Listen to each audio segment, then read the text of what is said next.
If everybody could please take a seat.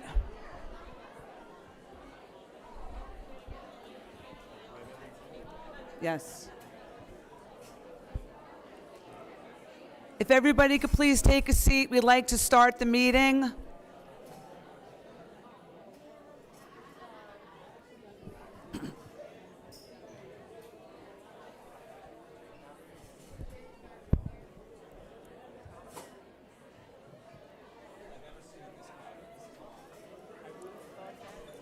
This is when I need a teacher voice. Oh, that worked. Okay. Brendan, are we ready? Okay.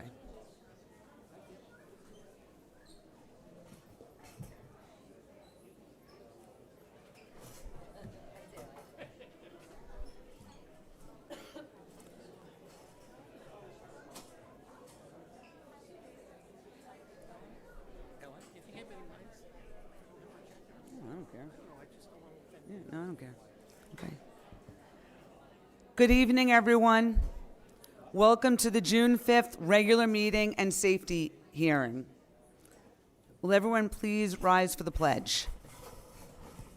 Mr. Pileski, I pledge allegiance to the flag of the United States of America and to the republic for which it stands, one nation, under God, indivisible, with liberty and justice for all. Roll call, Mr. Belmont and Mr. Murray are not here tonight. We would like to thank the community for the support for passing our budget by 78%. That really is outstanding. Thank you so much.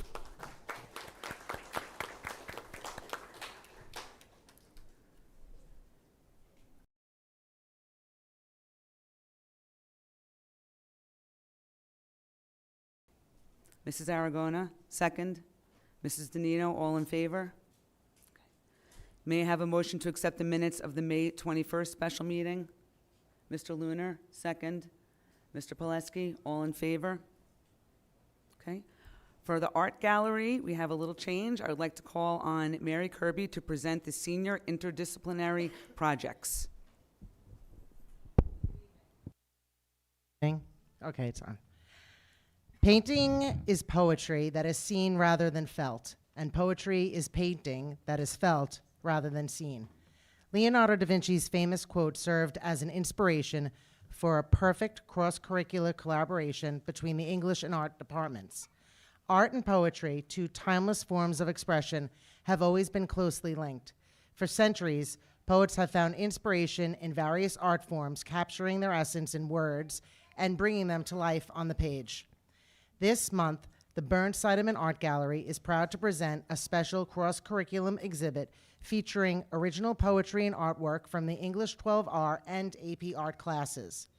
The culmination of this project, which came to fruition as a way to revise the long-standing LHS senior project, was able to hit the ground running after we received the annual Spectre grant last year. The work on display is just a small sample of the work that was produced. On the left side of the gallery, the AP Art students' pieces serve as inspiration for the original poems below, which were written by the English 12R students. On the right side of the gallery, the original poetry written by English 12R students serve as inspiration for the artwork below created by the AP Art students. Some of the themes that were explored in both the poetry and the artwork include losing a loved one, the healing powers of nature, happiness, and urban whispers. I am honored to stand here this evening to share with the Lynbrook community the writing and art talents of the students of LHS. It is even more special to me because over 35 years ago, Mr. Mancuso, retired assistant principal at LHS, asked me as a student to sit as a member of the organization committee for the Burns-Sideman Art Gallery. I was honored many years ago to be a part of the planning for our art gallery, but even more honored today to share the work of our students. Please take some time after the meeting to explore the gallery and enjoy the work of our children. Thank you.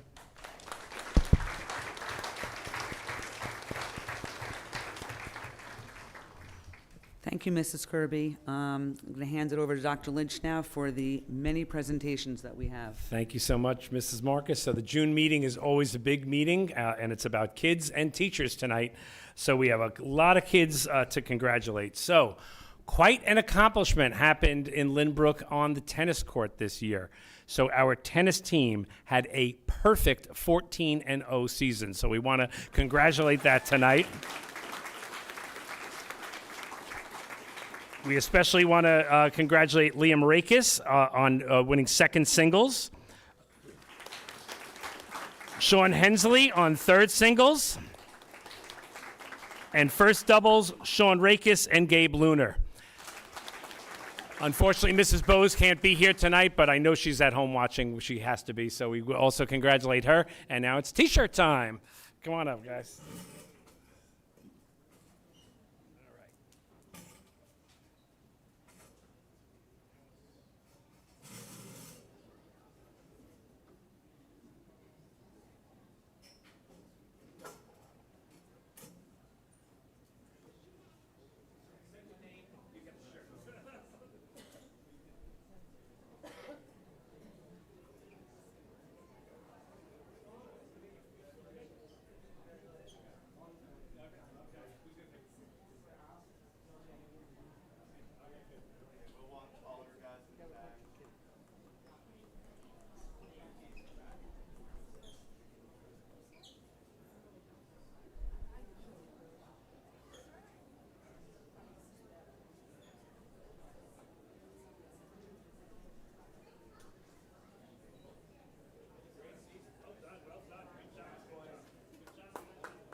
So I'll just say a quick thing.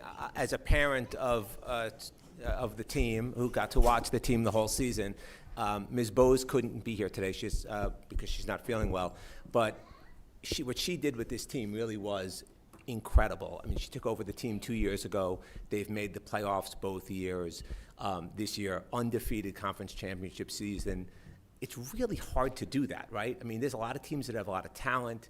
They play great, but to have an undefeated season takes more than just talented players.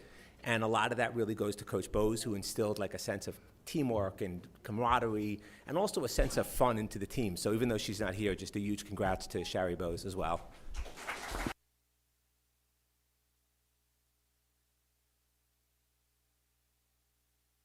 Okay, is Sylvia Sullivan here? Step up to the microphone, Sylvia. All right, so why am I introducing Sylvia? So I was a high school English teacher for many years, and I was the member of an organization called NCTE. That is the National Council of Teachers of English. So we are proud to announce that Sylvia has won first place in NCTE's Aspiring Young Authors Series. So I want to give her a big applause for that. And she's written a jacket blurb for it, so I think she's going to share us a little bit about what the story was about. So if you... Okay. A house, a sandwich, a key, a hat, a letter. All of these contain memories that Roxy Evans has tried to destroy along with her past. Abused by her father and forgotten by her siblings, she has long wished to forget all ties to her family and move on. But through mysterious forces, she is drawn back into her childhood home and faced with truths that she has long wished to bury. For in her simple house, all is not as it seems. Roxy is trapped inside her home all alone, or so it appears. Roxy has grown up and left behind stories of ghosts and magic, but when faced with the truth about her childhood, she must learn to leave behind what she knows and lose herself to what she truly is. After all, she is his star, and he her adventure. Hang on, okay, thanks. So here it is. So I got to tell you, I read it and it's really spooky. So that's, I think that's a big compliment. And just one thing I found really interesting from my old English teacher perspective. So those of us from the 80s remember there was a big book at the time, Bright Lights, Big City by Jay McInerney, and it's a rare use of the second person point of view. And Sylvia You nailed the second person point of view as Thank well you. as Jay ever could have. And he's like a really rich, famous author, and there was a movie made, so good luck to you. We're going to give you, tonight we're not going to give you $1 million, but how about a t-shirt? Thank you.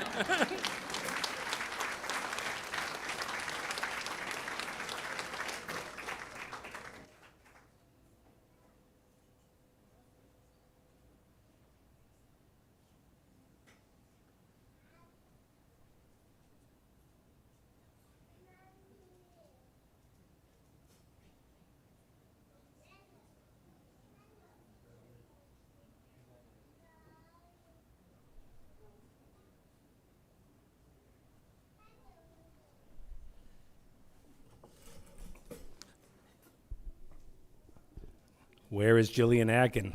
Agan. Do you want to step up for a second? Yeah, I think I wanted to come right up here, and we're going to your mom. Somebody can come up with it. Absolutely. So here's a very important person. So, what Jillian has done, she has won an extremely important award, and it's one of our things that we're most proud of kids here.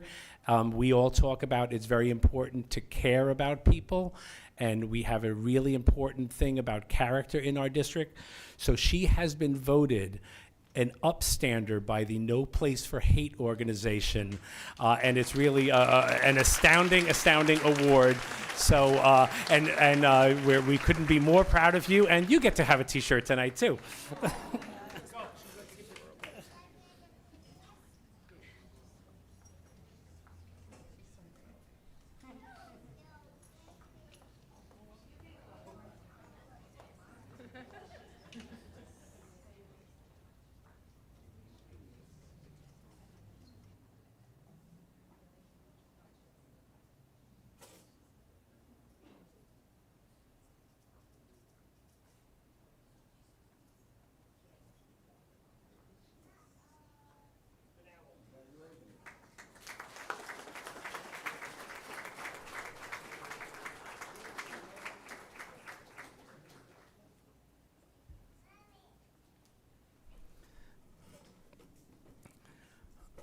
All right, I don't know, is anyone here from the Key Club tonight? I just want to think. The reason why someone may not be here from the Key Club, because they're at Yankee Stadium. Why are you not at the game? Why did they leave you behind? Oh. Now so let's tell you a little bit about what's happening at Yankee Stadium right now. Oh, you know, why am I not surprised that we have a picture of the Key Club at Yankee Stadium right now? So here's what happened there. The Key Club is a winner of the New York Yankees Blood Drive Championship, holding 3 blood drives this year, collecting 306 donations and saving 918 lives. They are being honored at the Yankee game this very evening. So thank you very much. So thank you for being here. Congratulations. Thank you so much. And Dr. T and all of you, they can't see me. I don't know why I'm waving at them, but that is what happens to one. It's a little warm in here. All right. So I think Cooper wanted to come up to make a presentation. So what happened, and this is also to be presented to the Key Club, correct, Cooper? Is that okay? So the SGA had and it's really a shame that our president is not here tonight. So they had an SGA pickleball fundraiser, and they are going to be presenting the Key Club and SGA, Student Government, held a pickleball tournament to raise funds for the Nassau-Suffolk Services for Autism. So do you know, Cooper, do you want to take the mic? How much was raised? Do you know anything of like that regards?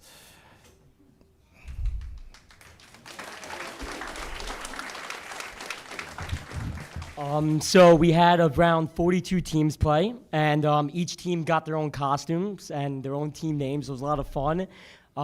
Each team paid an entry fee of $20, which we put towards the check that we have. I think it's actually There it is. Okay, great. And we raised $900 for NSSA. Okay, great. Yeah. Should we grab a picture of the check and all the?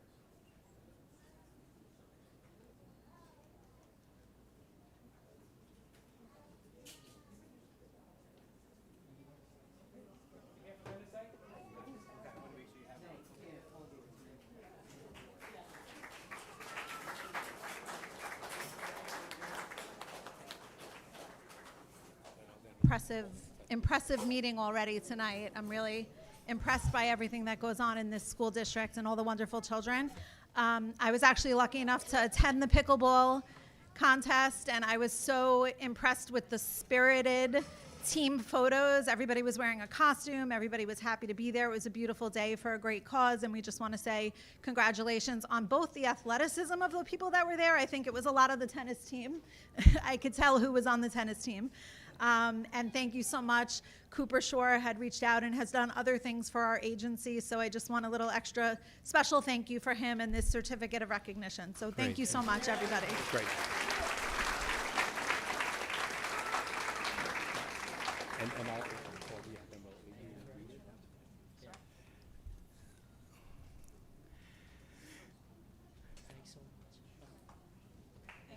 Okay. And then Cooper, we're going to ask you to stay because we have one other announcement coming from Mrs. Unless do you want to? Yep. We have another.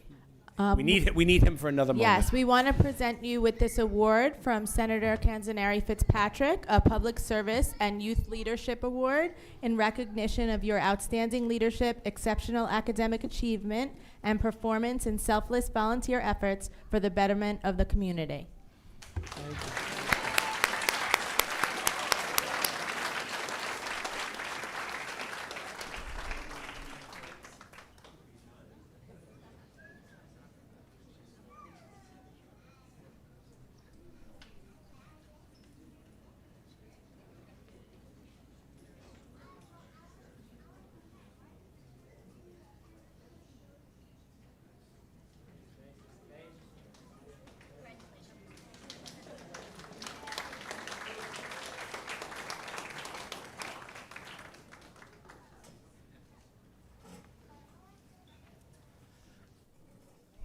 All right.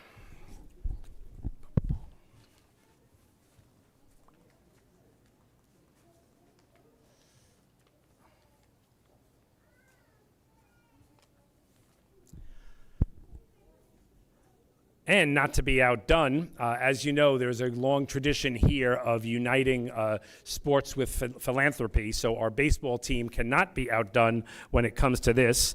So the JV and varsity baseball teams hosted their first annual benefit game on April 6th at the Don Roth Field. The varsity Owls took on the Hewlett Bulldogs in front of a record crowd to raise funds for St. Jude's Children's Hospital and the Buxton family. Jeff Buxton, a Lynbrook dad, has been battling colon cancer, and the team wanted to rally around their teammate's family.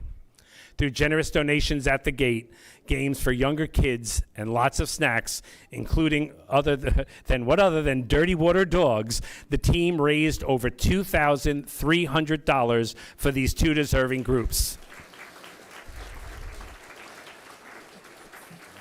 The Buxton family was on hand to watch Zach sing the national anthem and Jeff throw out the first pitch. It was a beautiful day for baseball, and to top it off, the Owls were victorious. Guys, you're being way too, if I remember right, because I was at that game, Mr. Mott, it was like 17-4 or something ridiculous like that. Oh, okay, there we go. So not only did they win, but they trounced. Because it's good to be philanthropic, but it's also good to win, as you know. We like to do that. So we thank the community and the district for their support, and looking forward to next year's game. Do you guys want to make a presentation? Are you good? Or picture? Great. Everybody come up for the picture.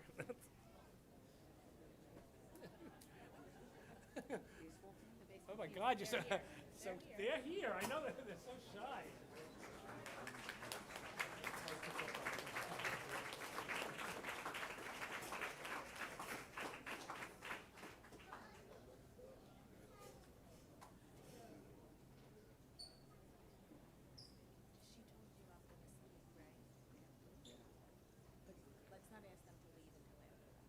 It's after.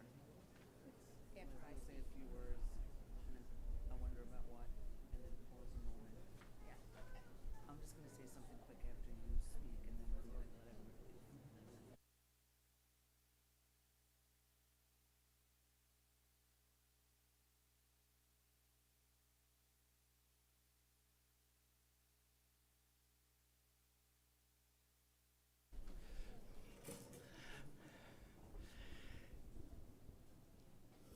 And I think this is, if Dr. Burak were still here, this is when she would be playing for the final time the theme from Space Oddity by David Bowie.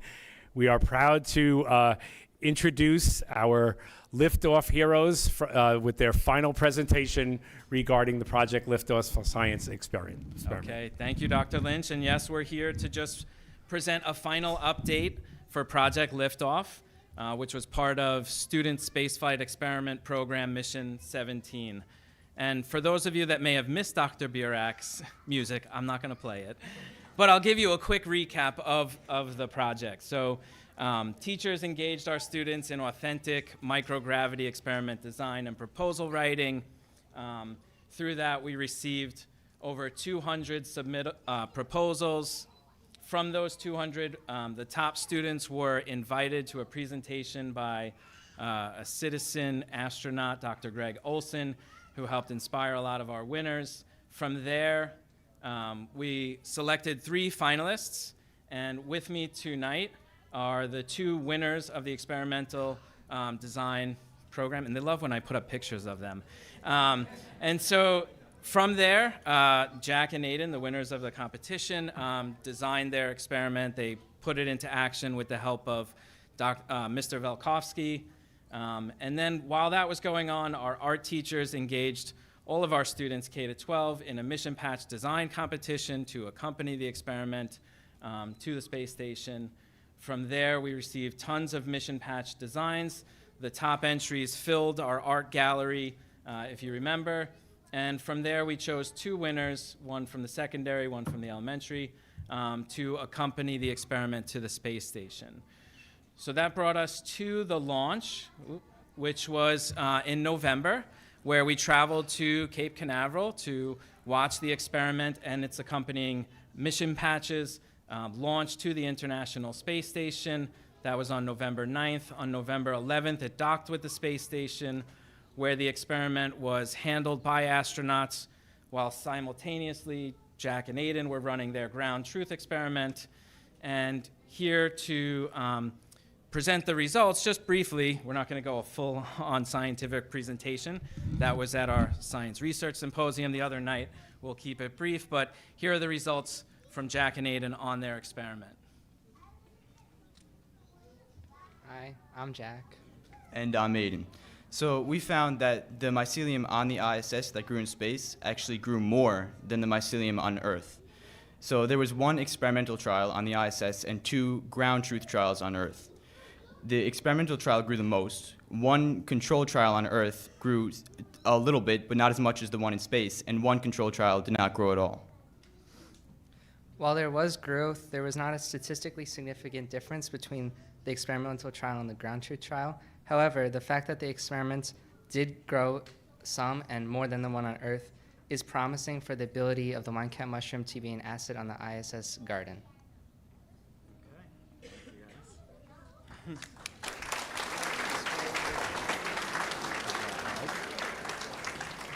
Okay, and Jack and Aiden have been sharing those results at some local science fairs, and if you want some more information about it, feel free to reach out to them. They'll talk your ear off about it. Yeah. And the last piece of Project Liftoff was our mission patches, which the original artwork was sent to the International Space Station and did accompany the experiment. We just received them back. I actually have them here on Monday. So these are the original artworks that Brielle and Mia drew, and they are certified as traveled in space. The last piece of this, we will be presenting those to the building principals sometime in the near future so that they can display them to commemorate our participation in the Student Spaceflight Experiment Program mission number 17. So overall, mission will be complete after that. It was a huge success. We inspired, I think, many students in the district, and I just want to congratulate all the participants, the winners, and thank everybody, from the school board to all the teachers who made this happen, and we really appreciate it. And instead of hoping for a t-shirt for us, Jack and Aiden would like to give you guys a commemorative sticker with the mission patches on them. So they're going to hand those out to you guys instead of us getting a t-shirt. So thank you.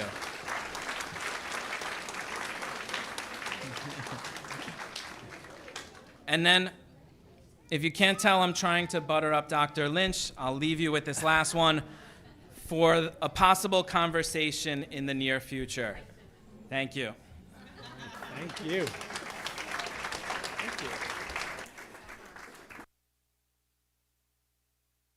We're going to have to do one final picture with these guys also. And Mr. Vasalico, come on. Come on.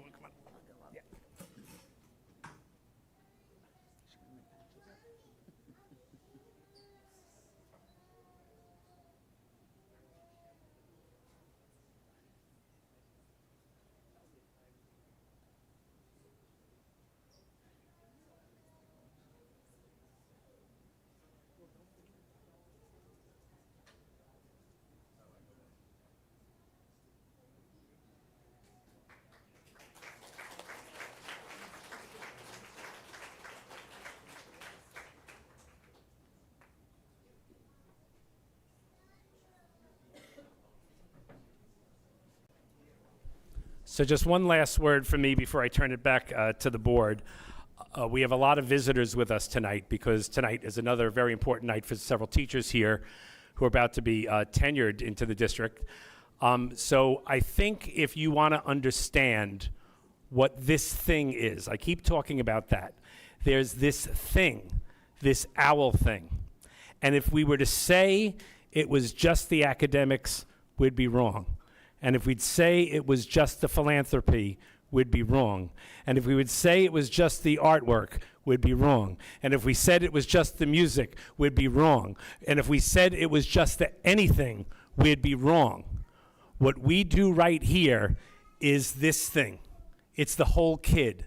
That's what Owl Proud is. So tonight is that celebration of the whole thing. So if you want to know why your kids, so now I'm talking to the parents of the tenurees tonight, if you want to know why I hope they were very excited when they received their letters to become permanent parts of this thing, that's what we're welcoming them to tonight, because that's really what, and I would say, I'm not lying because I can see some of the faces in the not that, I always say, we're not Owl perfect, but we're Owl proud. And this is a night to be Owl proud, so I couldn't be happier, and I now turn it back over to the board.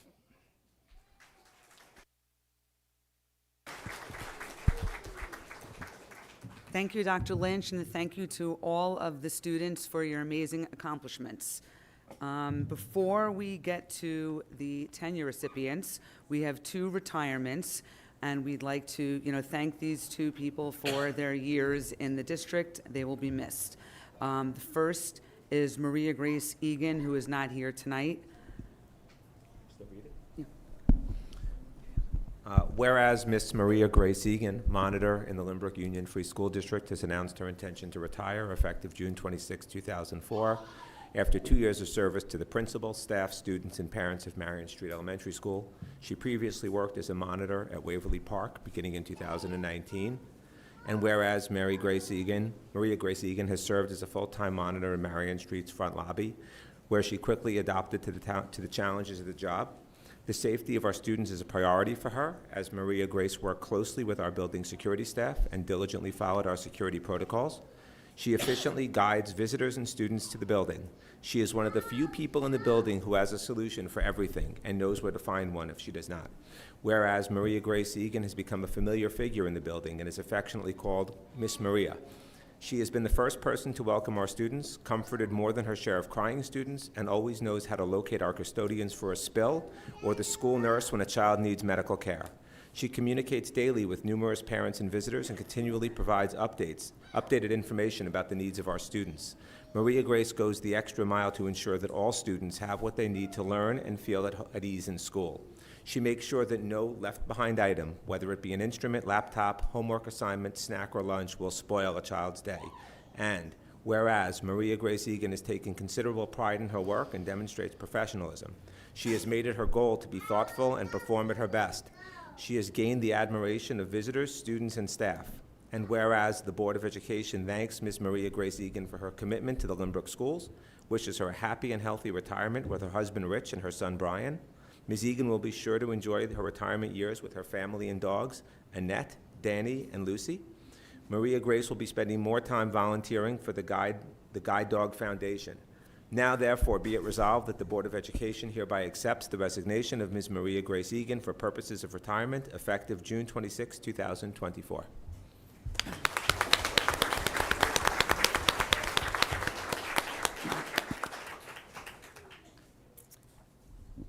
Will Robin Curtin please stand up? Okay.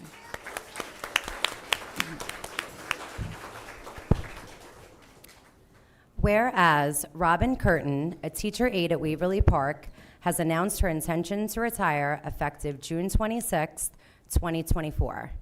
Mrs. Curtin has served with dedication and commitment as a teacher aide in the Lynbrook School District since 2016, demonstrating unwavering devotion to the welfare of our students and the entire school community.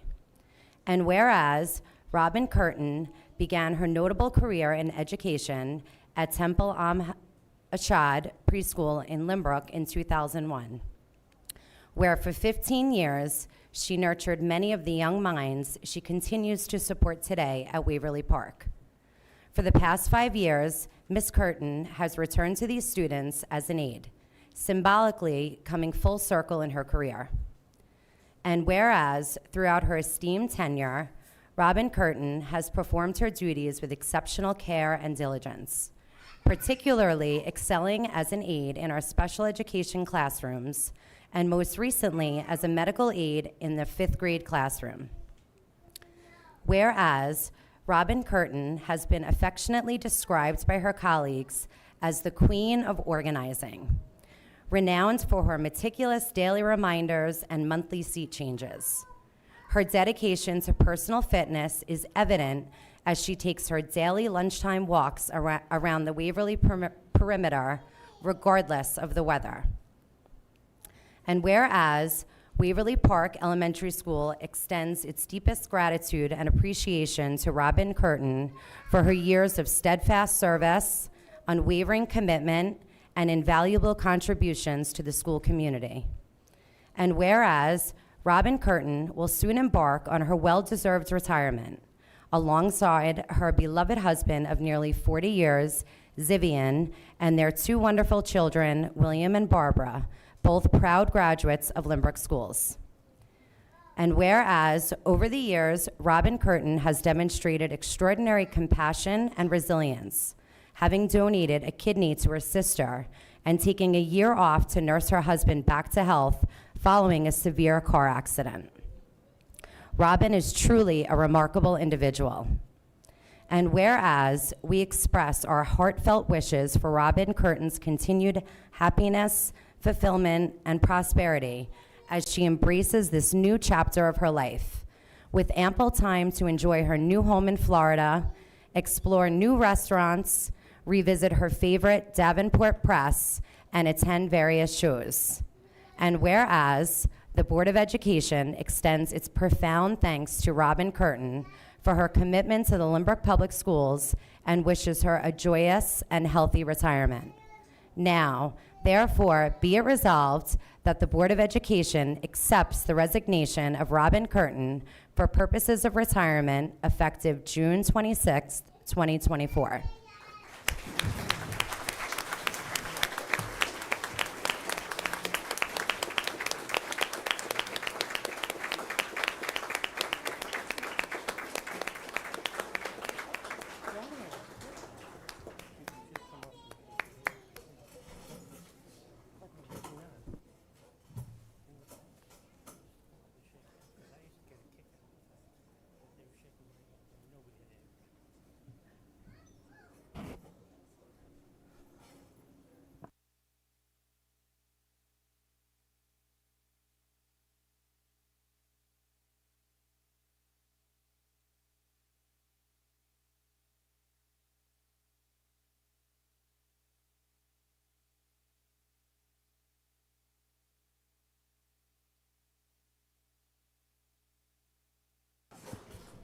We just have a few more things to go through, and then we'll take a break so everybody can leave.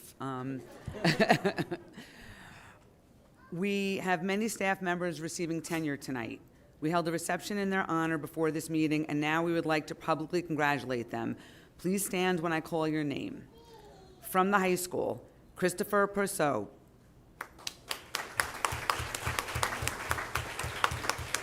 Kathleen McCauley. Timothy Waldvogel. From South Middle, Caitlin Ganun. From Marion Street, Kelly Donovan. From Waverly Park, Josie Botwinick. Caitlin Hopkins. And Juliana Losapio. From West End, Ashley Keon. And from the district, Joseph Martellotti and Patricia Sweats. Okay, class of 24, we need a picture, of course.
At this time, I would like to take a moment to honor and express our deepest gratitude to Ellen Marcus, who has served on our school board with dedication and distinction for many years. Tonight marks her final meeting as she steps down to embark on a new chapter.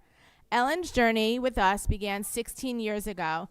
I remember celebrating in her backyard when she was first elected, and becoming a board member was not even a thought in my mind at the time.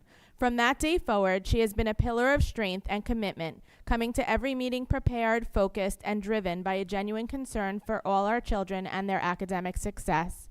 Ellen's broad set of interests, combined with her intelligence and thoughtfulness, has made her an exceptional advocate for our community. She has consistently demonstrated her unwavering dedication to making our schools better, not just for some, but for all. Ellen, your contributions have made a lasting impact, and your presence here will be greatly missed. As you step into this new chapter of life, know that your legacy of service and advocacy will continue to inspire us all. Thank you, Ellen, for everything you have done. We wish you all the happiness in your family celebrations and the very best in your future endeavors. And I think the other board members have something to say as well.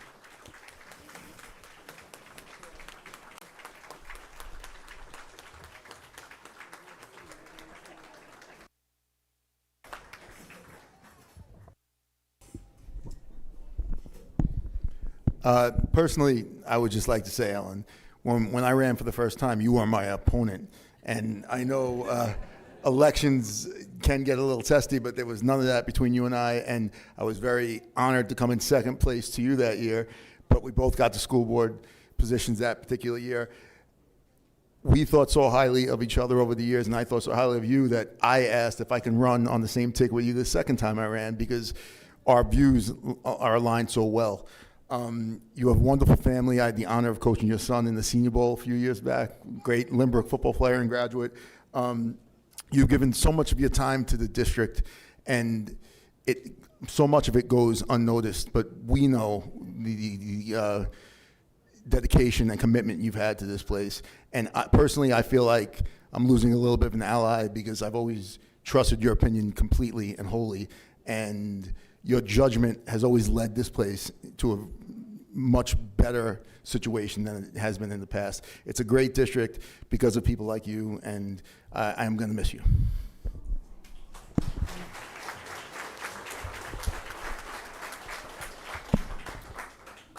Ellen, I've only gotten to know you over the past 2 years, but I truly feel that I've known you so much longer. We've developed such a great friendship.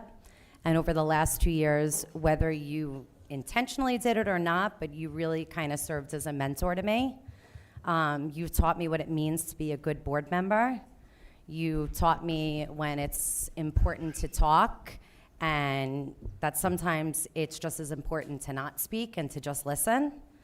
I remember last year when we ran together, nobody could ever say anything about your character or your person because there's nothing negative to say about that.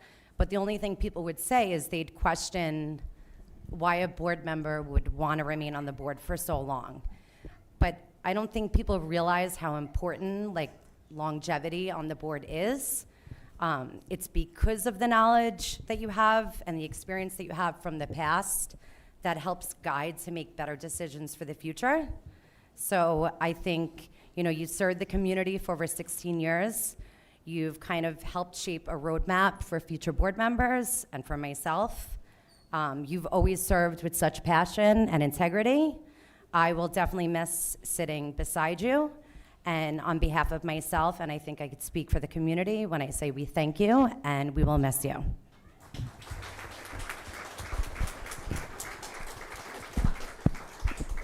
So Ellen, like Tara, I've only had the pleasure of being on the board with you for 2 years. But I have to say, in that time, you've made a huge impact on me on what it means to be a really good board member. I think you approach every meeting with full information. You do your homework. You really come so informed, maybe more than most people do. And when you give your opinion, it's well thought out. And that's something that I think, is a model board member. Whether we agree or disagree on any issue, I always just respect your opinion because I know where it comes from. It's a place of love for this district and this community, and also a place of intelligence. Tara touched on longevity. I think we're losing so much, losing you on the board, because you have not just 16 years of institutional knowledge and longevity, but 16 years of really putting in passionate work and shaping this district to what it is now. I mean, you look at what this district is, we win awards, we have all these great accolades in this district. We had so many kids come up here and really exemplify the steal from Dr. Lynch, the profile of the owl. You are one of the people who shaped what that is, and it's something, it's a legacy to you. So I'll personally miss having you on the board and working with you, and I wish you the best of luck in retirement. So I'm going to teach one little point of protocol here. I don't know if you realize I'm not a member of the board, so technically the superintendent needs to be recognized before he's allowed to speak. So, Ms. Vice President, may I speak? Okay, thank you. Mrs. Marcus, you're probably the only person sitting at this table that hired me in 2009 as Director of Technology. You were on that first interview committee. And like I was saying to these folks tonight, it was a great day in my family's life, and I thank you personally from that. But I just want to echo what all the board members are saying. So you were given a high level of praise after the passing of the great Mrs. Bresnahan, when people said, "You're Alice now," because you are going to embody some of that, the bricks and mortar of what this is, and I can think of that as really high praise. So from myself personally, and yeah, I think that the you guys nailed it. It's just that it's about the excellence of the district that always mattered to you, and I think you're leaving it a better district than when you started with. So I also personally want to thank you for that. And now I think you can have the privilege of the floor back. Wait, I'm sorry, Ellen, before you go. Mr. Murray couldn't make it, but he did. I am reading something on his behalf. He wants to thank Ellen for her mentorship and her unwavering commitment to identifying and supporting what was best for students in Lynbrook. When I first came on the board and knew nothing of my role, she was ready with information and advice, but also encouraged me to find my own voice. The best advice I got from her was to spend at least half a year just listening. And by becoming a better listener, I developed my voice as a board member. Ellen and I did not always agree, but we always respectfully listened to each other's point of view and found where the best interests of the students intersected with those points of view. I think I can say the same for her about my other colleagues up here. When debate needed to happen, we all looked to find the path forward that was best for the students. I want to genuinely thank Ellen for both her dedication to and leadership of this district, but also her dedication to and leadership of new board trustees that she took under her wing. We will all miss your thoughtful contributions and your unique perspective on the board. But we are also glad for you to be able to relax on Wednesday nights and spend more time thinking about yourself rather than others. Enjoy your freedom, Sean.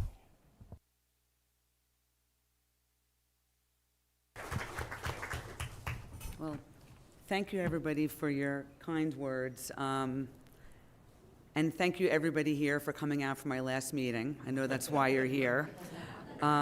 It really has been a privilege to serve on the board for the past 16 years. Just to put things into perspective, my youngest son was at the end of kindergarten when I was elected to the board, and he just graduated from college. So I think that, my time was well spent, but it is time for me to leave and, pass the torch to Shannon Kelly. I have had the privilege of working with 3 different superintendents over the past 16 years. I would like to thank all of central administration for their hard work, because the board would not be able to do what it does without these terrific people doing their jobs. I would also like to thank my fellow board members who are sitting here today and any that I've worked with in the past. Only the people that are sitting up here really knows what goes into being a board member. Honestly, when I first ran, I didn't even realize it. I don't think anybody realizes it until they're actually on the board. But it has been, a huge part of my life for so many years. It's going to be strange not to be on the board. But, that being said, I was happy to see that we had, 4 amazing candidates run for the 3 positions. I, again, would like to wish luck to Shannon Kelly and also thank Courtney Knack for coming out and running. And it was such a close race. I hope that she runs again, because I really think that she could add value as a board member. There's really nothing else to say. I know everybody wants to get home, so I will just say when we were in the tenure reception, Dr. Lynch told the tenure recipients, once an owl, always an owl. So I'm proud to, my kids are all owls, and I'm proud to be an owl too. With that being said, and anybody who can feel free to leave now, because we have the rest of the business to get to. But if you have young children, or you have homework, or you have celebrations, tenure celebrations, retirement celebrations, please go celebrate. We have a picture with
Yeah.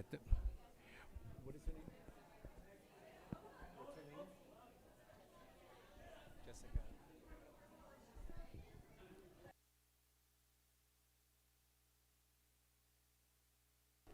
Jessica. Jessica, just hang around a few more moments, please. Sorry about that. We're gonna, when we reconvene.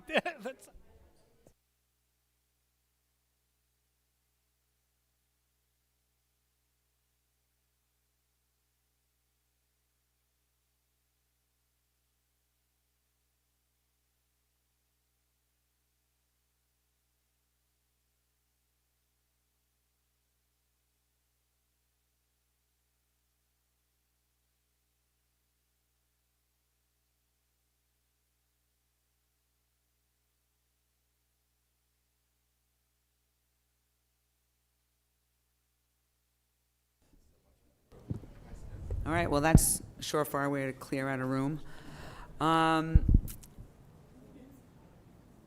Before we get to the report from trustees, I would like to welcome Jessica Doria, the new occupational therapist at West End.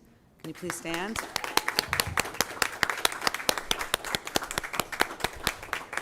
Welcome to the district, and congratulations on becoming an owl. Okay. Reports from trustees, the DEI update. During my time as the Board of Education representative to the DEI Council, many things have been accomplished and many are in progress. The Lynbrook School District has demonstrated its commitment to developing a more inclusive K-12 curriculum, instruction, and assessment, and has taken several steps to address diversity, equity, and inclusivity, including curriculum review, ongoing review of existing curricula and assessments to improve diversity, equity, and inclusivity. Professional development, training for teachers on culturally responsive instruction, inclusive assessment practices, and instructional approaches that prioritize student voice and diverse perspectives. Culturally responsive education leaders, establishment of leaders in each school to support the implementation of culturally responsive and equity strategies. Student involvement, inclusion of student leaders in the District Diversity Council and initiatives by student-led clubs to promote learning about diversity, equity, and inclusivity. Data analysis, examination of academic records to identify and address disparities among student groups. Events and celebrations, organization of school-wide events that honor diverse backgrounds and foster a culture of inclusivity. The district's actions have been aligned with the principles of the New York State Education Department's Culturally Responsive Sustaining Education Framework, which aims to create student-centered learning environments that affirm cultural identities and prepare students for rigorous and independent learning. I would like to thank my fellow board members for the opportunity to be a part of the Lynbrook School District's active work towards enhancing inclusivity and addressing equity issues through a comprehensive approach involving curriculum review, professional development, student engagement, and data analysis. And now I would like to turn it over to Mrs. Aragona, the PTA liaison.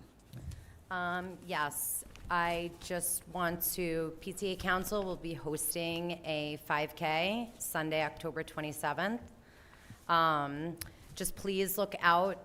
It's probably going to come out sometime in August. There will be information on registration, sponsorship. So there'll be opportunities for kids to volunteer, parents to volunteer, and hopefully everybody registers to run the 5K. So just look out over the summer for information. I think we should run as a board. We should run together. I'm in. Okay, We want let's to. go. Yeah, Let's let's train. do it. Let's go. I'm in. You guys in? I'm in. I'll be the guy trailing behind you guys now. It's a run walk. We could. All right, there being no old business, I'd like to turn it over to Dr. Lynch for new business. Thank you, Mrs. Marcus. So tonight is the first reading of the new Code of Conduct. So what happens every year, we assemble a committee of administrators, teachers, students, and parents, and they look at the Code of Conduct and give it a good read. They gave it a big overhaul last year, so there weren't too many substantive changes this year.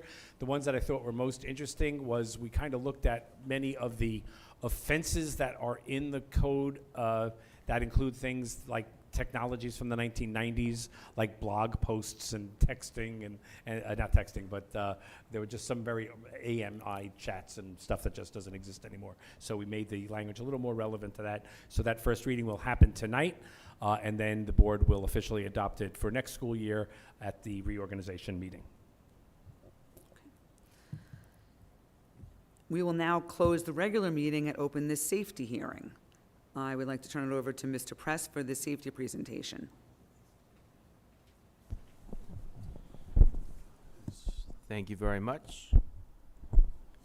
Happy to be here to present to you information about our district-wide school safety plan with a little addition of the Workplace Violence Prevention Program, which we will have more information in July, but I just wanted to give an update on where we were at, and figuring we're talking about school safety, that is part of school safety, so we'll just talk a little bit about that as we go through. This hearing is a requirement of the law. We have to do it every year. I'll just go forward here. The district-wide school safety plan sort of works in parallel with the building level emergency response plans, which are the building level plans are not made public. They have a lot of details in there about what we do in the event there is an emergency, so those are not shared with the public. We do share them with law enforcement. We file them with New York State as well. In the past few years, there have been a number of substantive changes and additions to the plans with additional I guess, sub-plans, the most recent being the communicable disease plan, which evolved from the COVID-19 response plan. So the plan has a lot of information in it with respect to suicide and mental health prevention, remote instruction, threat assessment, and things of that nature.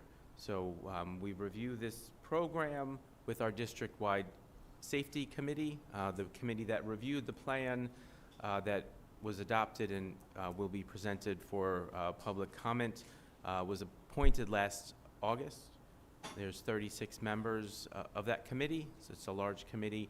The new committee will be appointed in August. So it's a broad spectrum of committee members. We have, Board of Ed representation, administration, all the school principals. We have directors. We have representatives from all of the unions. We are very fortunate to have active participation from Lynbrook PD, from Nassau County PD, and from Homeland Security. So we get some great information and thoughts and suggestions for ways to improve our program from those law enforcement partners. We also have representatives from the PTA on that committee as well. So we meet several times throughout the year. We met most recently in May to go over the plan. Like I said, not a lot of significant changes to the plan this year. There have been some changes that were made a lot in terminology and just clarification. There's some additions in terms of notification to parents when drills are upcoming. There's been a focus on mental health with respect to drills. So just giving students and staff advance notice that these drills are coming, letting them know that they are drills, and just so that people can respond and really address any potential mental health responses that may come from students and staff. And a lot of the changes have to do with the drills being trauma-informed.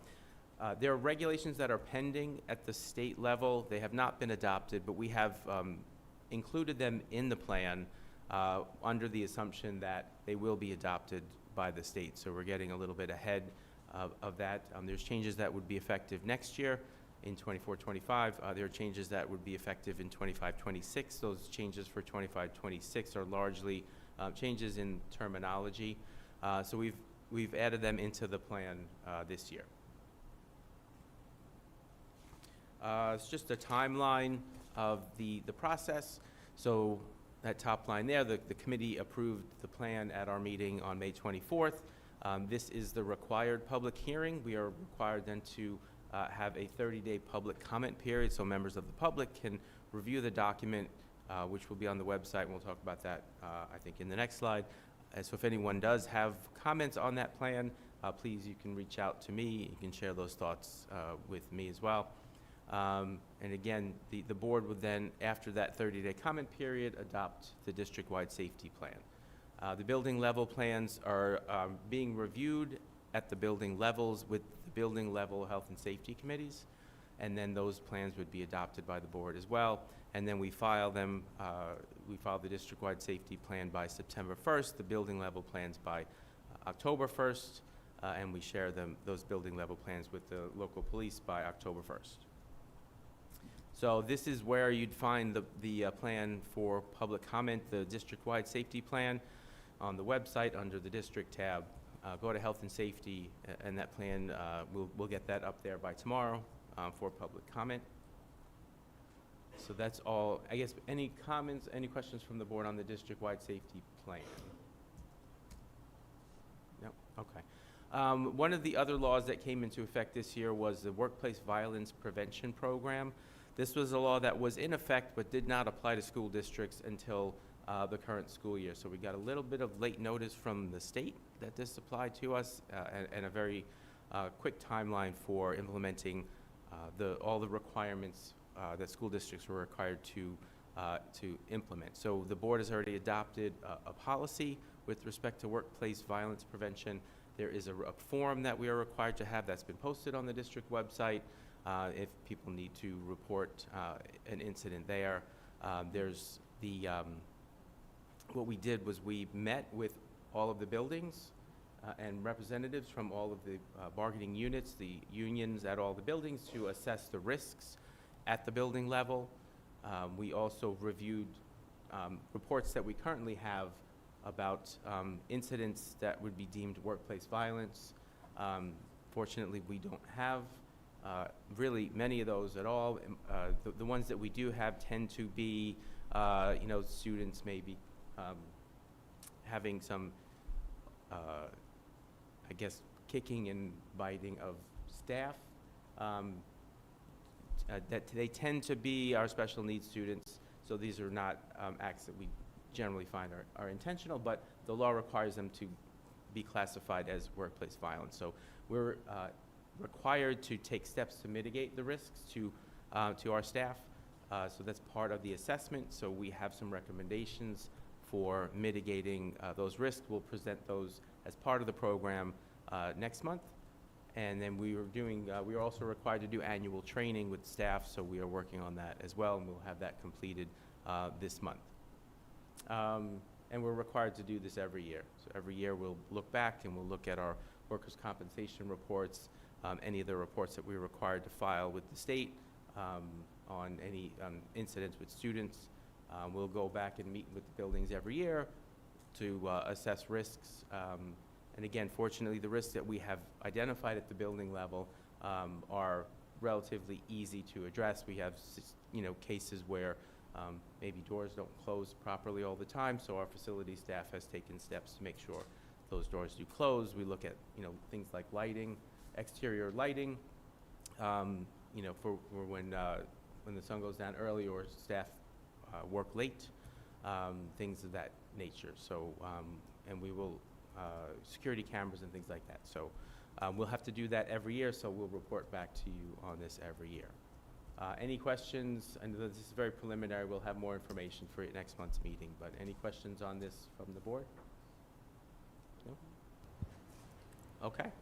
So then that is the end of my presentation. At this time, we will take public comments related to the safety hearing only, if anybody has any comments. All right, there being none, this concludes our safety hearing. We will now reopen the regular meeting. And for the superintendent's report, I would like to turn it over to Dr. Lynch. Thank you very much, Mrs. Marcus. So this will be my final report on the 23-24 Board of Education goals. So as you know, there were 3 major goals this year. The first was to establish a profile of the OWL educational articulation process. So I'm happy to say that that process is now coming to a close. We did a year-long comprehensive study We, at last board meeting, we launched a major survey to get community input. I'm happy to report that as of our last check-in with Malloy, we have over 600 responses. So we have a really good sampling size. And what we will do is in September, we'll be presenting those to you. And we're going to start to take a look at curriculum. And I'm sure that in July, when we start talking about next year's goals, putting some meat on the bones of the profile of the owl is the first act that we're going to be doing in discussing that with the new board. Our second major goal referred to the guidance program. So as we know, we have launched School Wires, and we've launched some comprehensive parent orientation.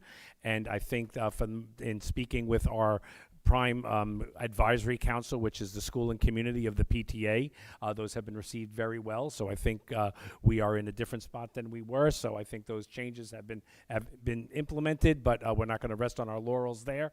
There's still more work to be done. As you know, last month you appointed a new director of guidance and social work, so she will be coming on board effective July 1. And again, there probably will be a new board goal to be discussed with the new board regarding some other goals regarding SEL work that needs to be done. And our final board goal was the communications committee. So we sent them on a path to find a new communications tool. This year we had a lot of emergencies, I have to say. For my first year on the job, I communicated a lot, and we found out just how inferior our current system is. I'm happy to report that we will be doing the launch of Parent Square starting next week. So we are going to be starting a rollout of Parent Square. We're going to do what's called a soft rollout. So the first place you're going to start to see it is we're going to be launching a website, and we're going to put that out to parents to say, hey, here's Parent Square, download the app, here's how you use it. So that'll be the first part of it. The second part of it will be a voice and an all-out alert call from me welcoming you to Parent Square just to make sure that everything is working. So that'll be our use of the system. And then the high school is a unique building that can sample Parent Square for us because it touches so many families. So Mr. Sarosi will start to use Parent Square to put out his June updates. So that is kind of puts that. And so I would say those three goals have been accomplished, and I look forward to taking those goals and kind of moving those forward. Any questions on the goals? Or that's okay, that's great. We want to congratulate our business department. So, Mr. Press, I'm just shocked how many people are still here for your presentation. So for those of you that can't see at home, it's still packed. But we're happy to say that the business office for the 12th year in a row was awarded a Certificate of Excellence in Financial Reporting, both by the International Association of Business Officials and a Certificate of Excellence from the Government Finance Office officials. So we congratulate you and the staff on those. And at this And at this point, I'd like to turn it over to Dr. Belekas, who will do a curriculum update.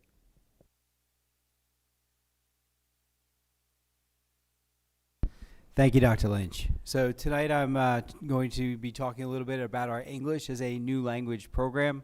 So each year we have students who come in with a background in languages other than English. This used to be called the English as a Second Language program, but what we found and what the state has found over the years is that many of our students who are in this program speak multiple languages already. So English is not necessarily their second language, and they do bring that linguistic diversity to our schools and our programs. How we decide which children would benefit from this service, we have two different tests that are used for both entry and exiting, as well as determining what levels of service our students need. So when students first move into a New York school, they receive something called the NICETEL. This is the identification test that assigns the initial level of service to a student. So when you're in a program for E&L, there are all different levels based on how well you listen, speak, read, and write. So those are considered the major skills in learning the English language. And we assess the children on each of these skills, and based on how they perform, we decide on levels of support. So the 5 levels in E&L are entering and emerging. So these are our newest students, typically brand new to the country.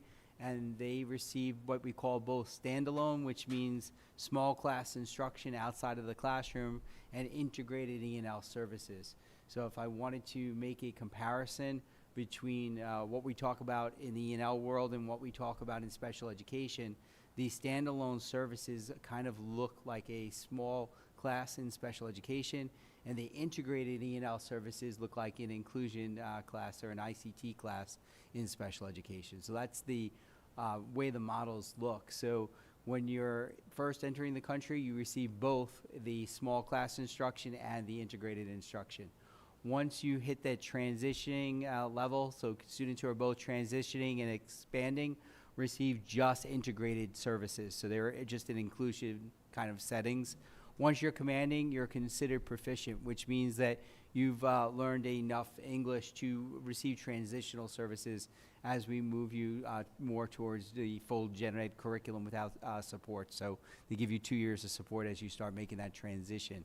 So what we would like to do is that we have right now the entire E&L program in the buildings of the Kindergarten Center, West End School, North Middle School, and the high school. So students who are not duly classified will follow that path for E&L.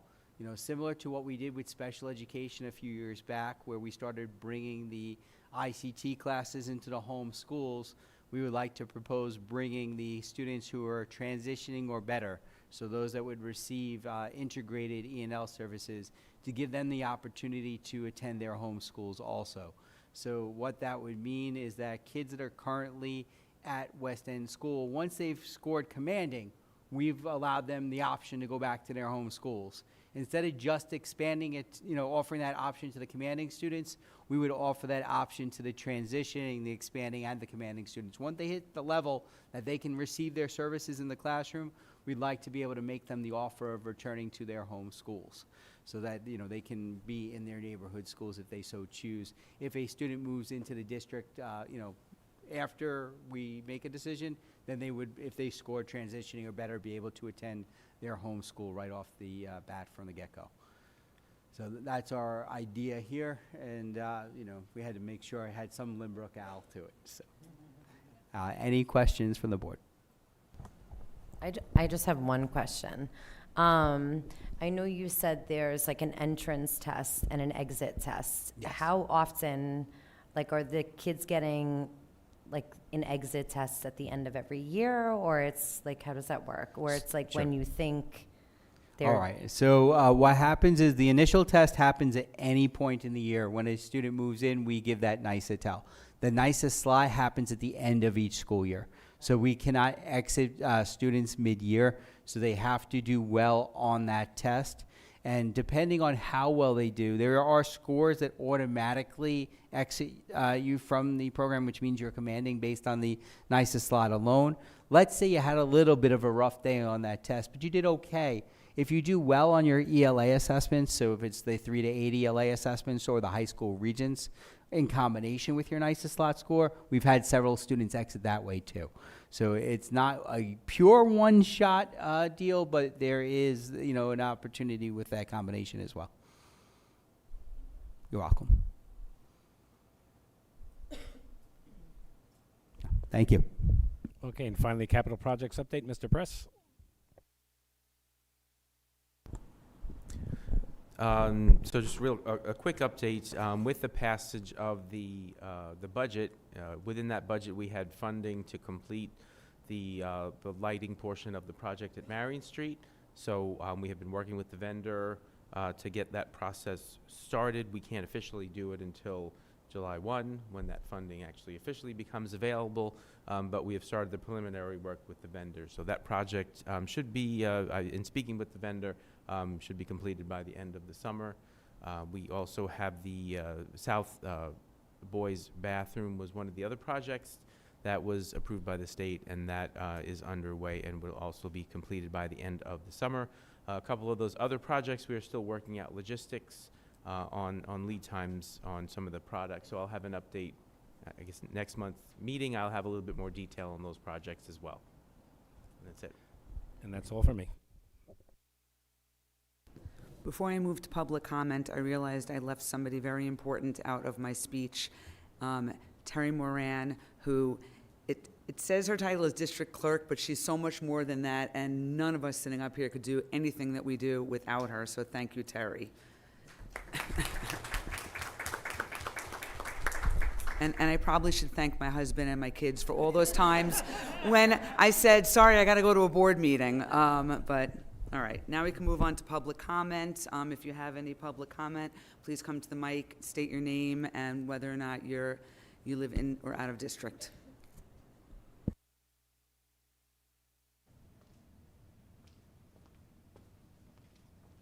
Good evening, everybody. I'm Christina Bazakis-Kraft. I'm in district. I'm here tonight to say that I actually am I'm a graduate of Lynbrook High School, a proud graduate at that. Seeing tonight's events and stuff make me extremely happy. That's why it's also, I feel super heartbroken of why I'm here tonight and to discuss some things with you.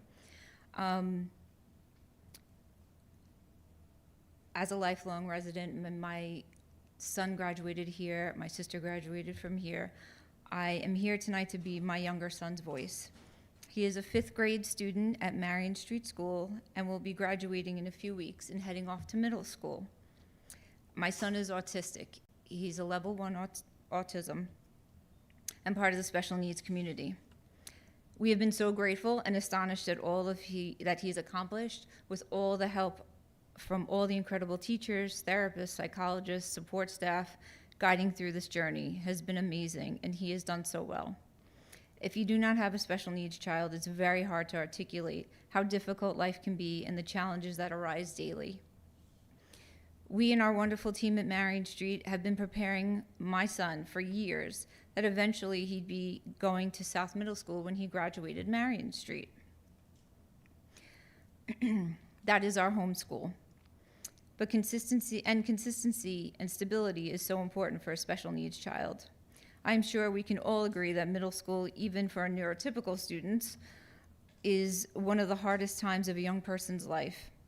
So you can imagine my shock when I was alerted in February that the Board of Ed had voted and passed on a proposal that made by Special Services in January that children would be moving to a different school. This made it so my son now is going to North Middle School for services he needs.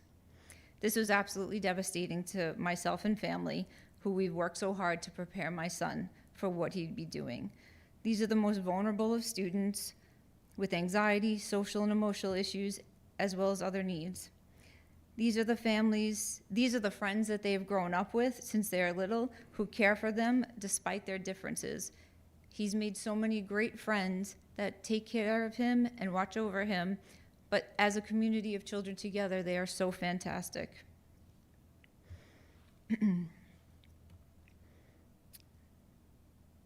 Now he'll have to make new friends. He's forced into a situation that he wasn't prepared for, and we weren't, as parents, given that much time to prepare them for this. I understand the school's long-term goals. I do get it. But it's at my son's short-term expense.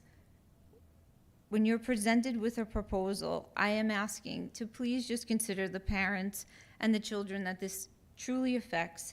Transition is one of the hardest situations for any special needs to face. SEPTA can give advice, parents can give advice, and people can discuss this. We weren't alerted to the proposal in January, so we couldn't be here and didn't find out about it till way after the fact. Middle school transition is one of the hardest for most kids in general. It's just a fact for everybody. But yet, I don't think anybody really thought how this was going to affect the students individually. We as parents were blindsided, and I feel as if the special needs community, sometimes, as much as our district does for them, they can be moved around and it's not much thought goes into it. The lack of communication and transparency to the parents was basically non-existent until our CSE meetings. I truly have always had the faith in the administration, but in one instance, it was completely obliterated, because if this can be done to the most vulnerable of students, at this time, I have a very hard time and worrying that this is going to happen again. and that he'll be moved around again. There doesn't seem to be any stability. I can't stress enough how nervous I am and the sleepless nights that this decision has caused me. As a special needs parent, we are all faced with so much uncertainty, worry, stress, heartbreak, and sacrifice every day.